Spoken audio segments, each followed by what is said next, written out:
Hi, hello. Sorry, I'm a little bit late to this party. I was invited to participate in this art battle art challenge, and I'm posting this video with my POV and what I did a whole week after. Also, I actually think I failed the challenge, so yeah. But let me start by explaining what the challenge was, what I had to do, so you understand what I'm talking about. A couple of months back, I received a message from Dai, who you may know as the Aussie Crafter, asking me if I wanted to participate in this collab. And of course, I said yes. Of course, not only because Dai is one of the most amazing YouTubers out there, she is so beautiful, such a great person, but also because she is the queen of collab ideas. She has the best ideas. And the first collab she invited me to was where I met all of my friend YouTubers. So of course I said yes. And of course I was super excited about it because this collab involved Sarah Renee Clark's color cubes. So it was a win-win. So I organized everything and then we jumped into a call. And that was of course Dai, then Cassie, and then Liz, and of course me. We jump into the call. It's so much fun. It's really chaotic. We're talking, we're enjoying ourselves so much. But then each had to do their part to set the parameters for the challenge. I had to choose what each artist would do, what type of project. And I was thinking I did a great job choosing because I thought everybody was going to be so happy about my choices.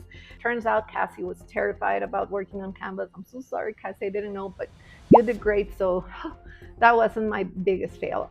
And I thought, okay, we had our plan. Then Cassie chose a category from one of the cubes because the cubes are amazing. They come with categories so you can choose what type of color palette you're looking for. And Cassie chose the pastels category. And then from that, Liz picked one of the cards, and the card she picked was 831, which of course I have right here to show you. So it looked like we were ready to go. We had a plan. Four artists doing four projects competing in a color cube challenge. And that sounds great, but it's also a big title. So at this time, I was honestly worrying about how I was going to package this video because I feel I sometimes don't know how to share my ideas with you as far as how to title them and how to make a thumbnail that will represent the idea and that will make you want to click. And speaking about that, do you like the thumbnail I created for this video? I hope you did because uh, after this whole ordeal and panicking, and because I'm a whole week late, I was really giving some thinking to the thumbnail. And that's when I thought, you know what? I'm sure today's sponsor, Skillshare, has a class on that and can help me with my thumbnails too. So, yeah, of course they did. They have a bunch of classes. And in case you don't know what Skillshare is, let me introduce them to you. Skillshare is the best place to learn a creative skill or pick up a new hobby. If you're looking to reconnect with your creativity and maybe avoid brain rot, Skillshare is where humans come to learn from other humans, since Skillshare is an online learning community focused on creative and professional skills. It offers thousands of video based classes in design, photography, illustration, art, content creation, of course, and so much more.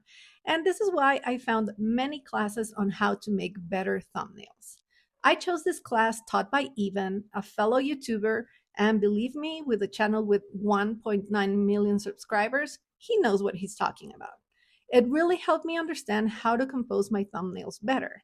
And the best part about learning on Skillshare is that if you join a class, you do not need to go through it alone, since the classes are designed to have community interaction and you'll get to share the projects with your classmates and showcase what you create and also get feedback on it. If you're interested in joining Skillshare, now is a great time because the first 500 people to click the link in the description or to scan the QR code on the screen will receive a 1 month free trial of Skillshare. Okay, so this is how I got to this wonderful thumbnail that you clicked on today. So I'm hoping it works. And we were ready to go. We had our plan, we had everything. But then Dai says, listen, it's my turn. And now I'm going to pick two wild cards that you know nothing about and that you're going to have to include in your project. I was like, okay, it's fine. I was already thinking of ideas of object makeovers to do for my studio. I have some empty shelf spaces that I want to fill with some plants or maybe a vase for paintbrush, something really cool. And I thought with this color palette, I could definitely do something that would fit my aesthetic. I was really happy. But then Dai throws the bombs. And the first one was you need to include a cube in your design. Oh, a cube. Okay. That threw everything I was thinking about out the window. And then she said we needed to make it sparkly or glittery. Ah, what was I gonna do? Well, we chatted for a little bit longer. We had some fun. We said our goodbyes. And then I jumped off the call and I was thinking, oh my God, what am I going to do? So I was thinking of how to include a cube in the ideas I already had, trying to, think of something. And then I noticed the answer was right in front of me. So yeah, this is what I decided to do. Of course, it's already done. This is a different cube, but let me jump to voiceover and walk you through the process of customizing my Sarah Renee Clark cube. Let me give you a closer look of the card we got. It's A31, and these are the colors we're working with, and of course, now I have the cube. I decided to use one of the cubes with the white background because I thought it matched the vibe of the color palette better. So now I had to come up with something else to do, and I needed to alter the cube while keeping it functional. So I thought my best bet was to add something super light on the lid. And here comes my first fail. I decided to recreate one of my characters on top. I took this page from my coloring book, Love, and I'm going to make this bunny 3D. This was clearly a bad idea because we were supposed to confuse the guest judge, and I'm doing the opposite by using my own character. Oh well, this is what I chose. Like I said, I needed the sculpture to be lightweight. So first I grabbed some aluminum foil to start my sculpture, which I'll just surround with clay, which makes it lighter but mostly makes me use less clay. And I'm going to use foam clay for this project because it's so light even when dry. So I covered the body first, and once I did, I realized that I used white clay, and white is not really in my color palette. Although we all agreed that white and black could be added, I thought it best to remove the clay and add a little bit of black clay to it, mix both colors, and get the shade of light gray that was on the card. With the clay ready, I rewrapped the body, which I sculpted a bit, and then the same thing with the head. I made the oval for the head a little small, so on this one I had to use a lot more clay. Then I kept fiddling with both parts until they looked like the drawing, and I was happy with them. Put those together and added some feet. Now I needed to make the ears, and I thought it best for them to have a wire structure underneath so that they could stand up like the ones in the drawing. So I used a couple of paper clips and opened them up, adjusting and bending them to match the angle of the ears. Then I molded the ears around these with more clay, leaving a little of the wire exposed so that I could stick them on the head later. I also made arms and a tail. And here I have to share that this was a new brand of foam clay that I've never used before, but I found in a shop luckily, and it was really hard to work with. Not at all as good as the brand I usually use. So no matter what I did, I could not get my fingernail and modeling marks off. I could not smooth this clay. So then I thought, okay, maybe if I can't remove all of these markings, I should add texture to the rabbit, but that did not work. Not only did it look horrible, but the clay wasn't holding the shapes at all. So I just smoothed that out and left it to dry. Now it was time to work on the paint spill, which I decided to mold directly on the lid of the cube. So more foam clay, and I just modeled that on. It was easy because it's just splatter paint with a few drops coming down the sides to integrate the cube better. On the next day, I came to check on my pieces to see if they were dry, and it was so bad. They dried horribly. This clay was awful, and every component was full of cracks. I needed to fix everything. First, I tackled the paint bottle on the lid because it seemed like the easiest thing to fix by just covering everything with some glossy puffy paint. The texture and the thickness of the paint was already created with the clay, so I didn't need that much, just enough to cover the cracks and make everything look the same. It was a little bit tricky to use puffy paint, especially on the drips, but with a little finesse, fidgeting, and adding more paint, I managed to make it look cohesive. It's really hard to create a smooth finish with puffy paint, but for this project it didn't matter since I was going for a messy spilled paint illusion. So I even tried to give it more texture by moving it around with a medium flat brush. Now for the bunny. Here the puffy paint wouldn't work, so I considered gesso, gel medium, and modeling paste. And I thought the thickness of the paste would be best. So I grabbed some of that and I mixed it with acrylic paint to get the shade I wanted, which by the way was much lighter because my bunny had also dried darker. I mixed my mediums and then using a very old brush, I started to apply it on the bunny doing this type of stippling motion so that I would get a furry texture and that this extra layer wouldn't look weird since I knew I couldn't apply this perfectly smooth on the bunny either. Then of course I worked on the ears and on the other side of the character. I let that dry and now I had to make the brush the bunny was holding in the illustration. But here, honestly, I grabbed a shortcut and I just used a very old brush I was about to discard and I just painted it with the colors from the card. These were easy to match, so I was happy with the result. Everything was now dry, so it was time to put all of the pieces together. But then I noticed I was missing the other three colors of the card, all of the warm colors to be exact. To remedy this, I matched the card to some acrylic markers and I created a floral booty mark on the bunny's bum. And then I just drew some stitch marks on its eyes with marker 2. There. Now to finally put everything together, and here you might notice my other mistake or fail. If you do notice it, pause the video and let me know in the comments if you catched what I missed. If not, no worries, it will come up in just a bit. Anyhow, I glued the ears onto the bunny and then I glued the bunny to the lid and finally I glued the brush to its hand.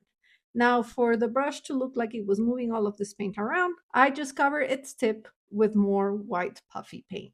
And here it is. This is how it turned out. I really like it. I've had it over in my lower shelf, so I didn't reveal my project in other videos, but now it's going up, and I'm so happy with it because it's a little bit of me, but it also has the cube, which I'm always reaching out for.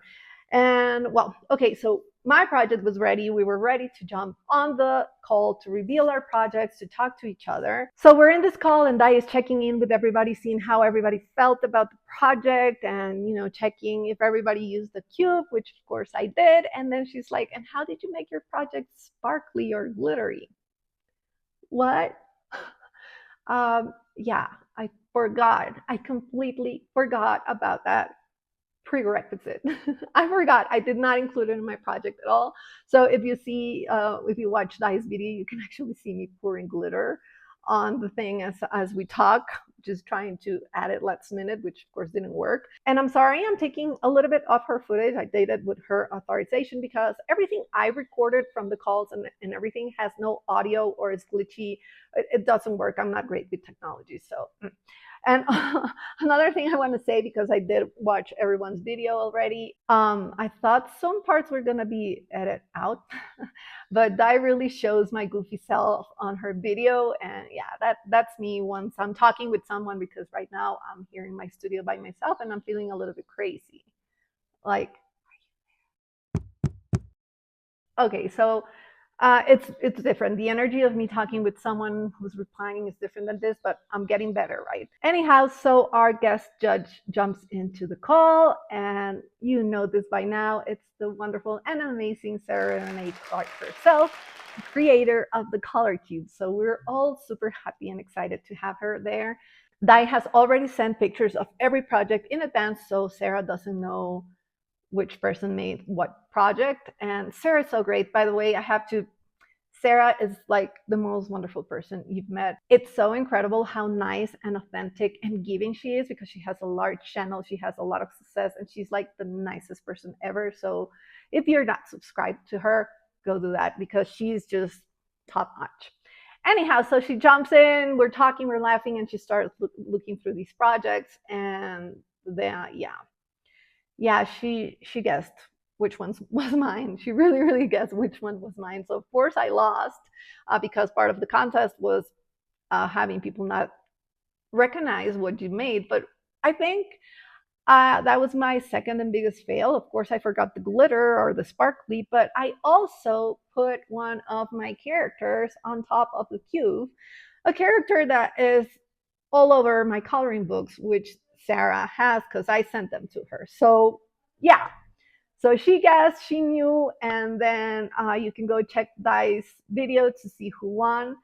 But that's my POV. I'm sorry it's so late. I hope you enjoyed this little story time with me.